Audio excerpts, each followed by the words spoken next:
Hello students, let's continue from where we left last time.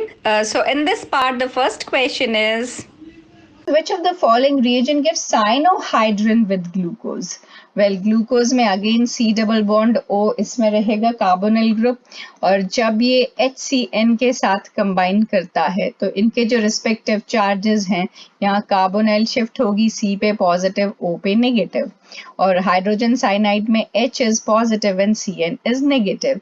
सो बस opposite charges इसमें combine करेंगे और C positive pay attach कर जाएगा Cn और O नेगेटिव पे अटैच कर जाएगा H, and this is known as cyanohydrin. So HCN is the correct answer.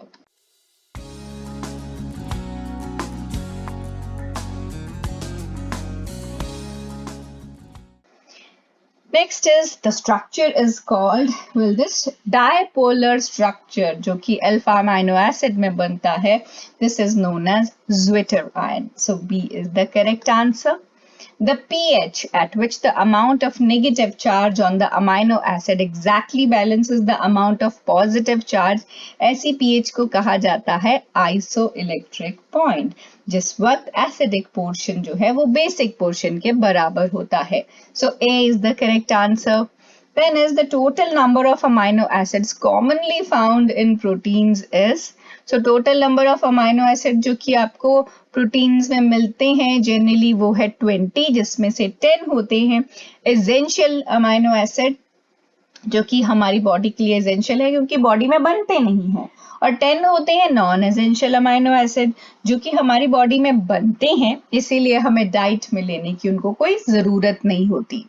Right. Next is hydrolysis of protein yield. तो जब भी आप प्रोटीन को हाइड्रोलाइज करते हो तो प्रोटीन किस कंपोनेंट से बनता है? प्रोटीन बनता है अमाइनो एसिड से.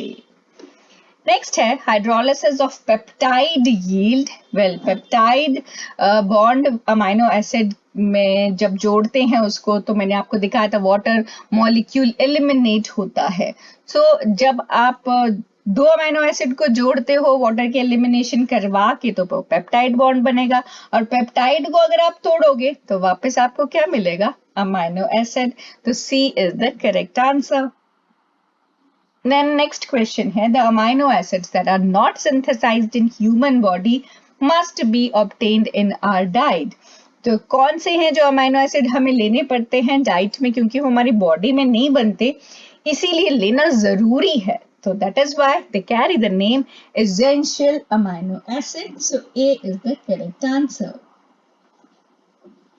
Next है the elongated thread-like molecules like hydrogen bond and insoluble in water.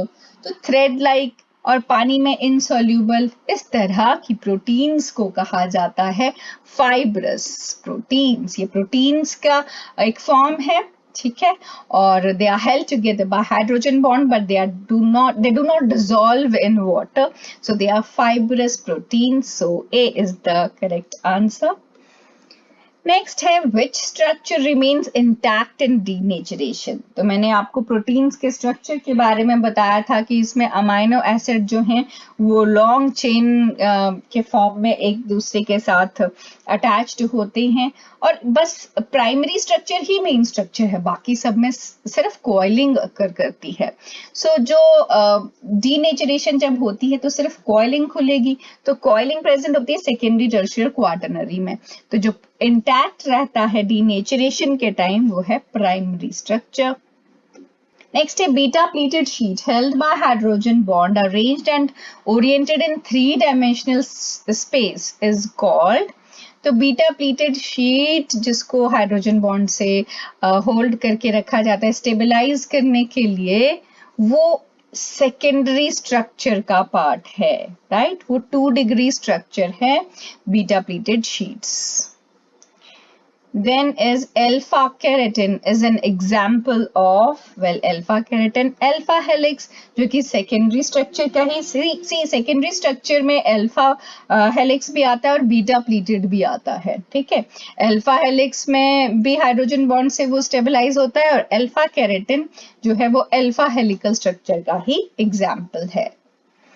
Next है the biological activity of protein is lost in denaturation.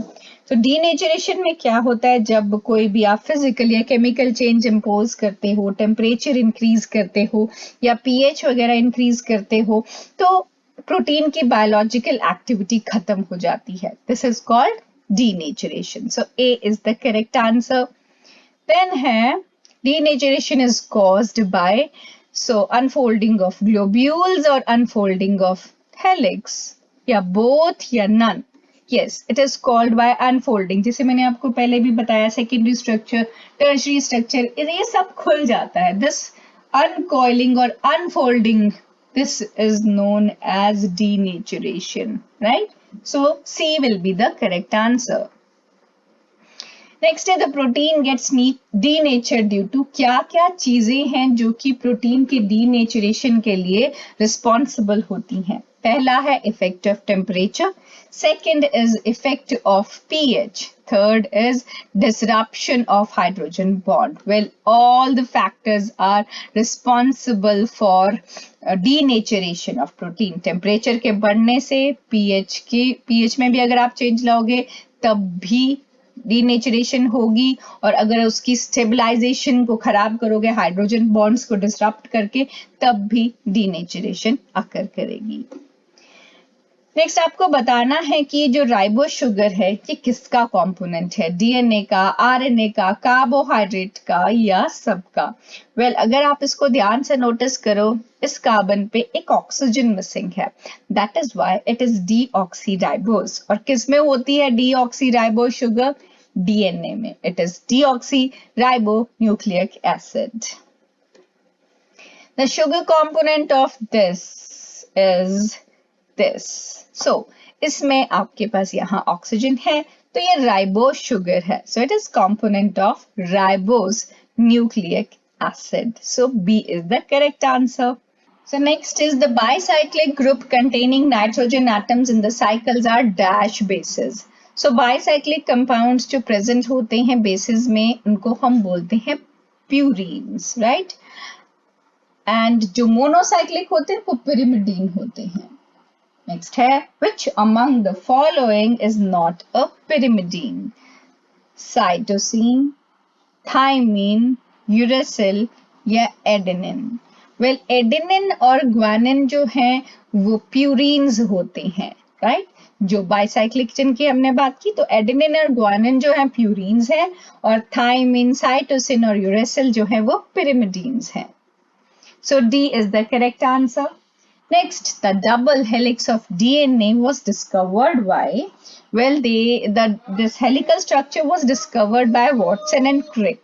Watson and Crick model इसको बोला जाता है, और आपने बहुत जगह देखा होगा ये डबल हेलिक्स वाला स्ट्रक्चर, बहुत सारी कॉपीज में या बहुत सारे बायोलॉजी के सब्जेक्ट्स में उनकी बुक्स के ऊपर ये पिक्चर आपको मिल जाएगी, या फिर डॉक्टर्स के अगर कभी आप क्लिनिक पे जाओगे तो उसमें कुछ डीएनए से रिलेटेड कुछ होगा तो वहां पर आपको ये पिक्चर मिल जाएगी. So very famous Watson and Crick model, double helical model of DNA. Then the double stranded helical structure are, जो डबल हेलिक्स है डीएनए का वो एक दूसरे के साथ किस तरह से रिलेटेड है, ये आपको क्वेश्चन में पूछा गया है. Number one is they are identical to each other, second is complementary to each other, third is different from each other, and fourth is opposite to each other. Well, इसको कहा जाता है कॉम्प्लीमेंट्री नेचर. कॉम्प्लीमेंट्री नेचर का ये मतलब है कि ये जो न्यूक्लियोटाइड्स की जो पूरी चेन है, इसमें जो बेसिस है, अगर एक न्यूक्लियोटाइड पे यहाँ पर एडेनिन है तो दूसरी साइड ए के साथ हमेशा टी लगेगा. टी है तो यहाँ ए लगेगा, सी है तो जी लगेगा, जी है तो सी लगेगा. इस नेचर को कहा जाता है कॉम्प्लीमेंट्री नेचर. अब जब भी ए और टी कंबाइन करेंगे आपस में तो यहाँ डबल बॉन्ड होगा, और जब भी सी और जी कंबाइन करेंगे तो उनके बीच में होगा ट्रिपल बॉन्ड. ठीक है, ए और टी डबल, सी और जी ट्रिपल बॉन्ड। तो इस तरह से ये डबल हेलिकल मॉडल बनता है। तो इसमें ये कहने की आपको ये पूछ रहा है कि ये किस तरह का नेचर हुआ कि ए के साथ टी लगना। This is called complementary, they complete each other. A is binding with T with hydrogen bond, ये डबल बॉन्ड, ये triple bond, they signify hydrogen bond. ठीक है, तो B is the correct answer. Next है adenine bonds with thymine by A और T आपस में combine करते हैं डबल बॉन्ड की हेल्प से। So B is the correct answer, they combine with double bond. And cytosine bonds with guanine by triple bond, और ये जो हैं वो हाइड्रोजन बॉन्ड होते हैं जो इन बेसिस के बीच में जो फंक्शनल ग्रुप्स हैं इनके पास, वो आपस में हाइड्रोजन बॉन्डिंग के थ्रू एक दूसरे के साथ कंबाइन कर जाते हैं। Then which of the following is not a type of RNA? Messenger RNA, transfer RNA, RNA, ये सारे आरएनए के टाइप हैं, मगर पीआरएनए आरएनए का टाइप नहीं होता है। So D is the correct answer. Next keratin, keratin जो हमारे बालों में प्रोटीन होती है, आपने शैम्पूज के एड में भी सुना होगा। तो वो किस तरह की प्रोटीन है? ग्लोबुलर, फाइब्रस, वाटर सॉल्युबल या नन? वेल, आपको बालों से देख के सोच के आपको एक थ्रेड लाइक या फाइबर लाइक चीज दिमाग में आती है। तो yes, keratin is a fibrous protein, so B is the correct answer. Next, which of the following is major function of nucleic acids? First is storage and transfer of genetic information. Second is storage and intracellular transfer of energy. Third is catalysis of virtually all biological chemical reaction. Or fourth is structural support in both animals and plants. So जो genetics का, जो nucleic acids का main चीज है वो है genetic information को store करके रखना और पास करना। So A is the correct option, that is storage and transfer of genetic information. So इस पार्ट में आज हम इतने ही क्वेश्चंस करेंगे, बाकी कोई क्वेश्चंस हम करेंगे नेक्स्ट पार्ट में। टॉपिक से रिलेटेड आपके जो भी प्रॉब्लम्स हो, जो भी क्वेरीज हो, आपको जो भी पूछना हो, आप कमेंट सेक्शन में लिखकर हमसे पूछ सकते हैं।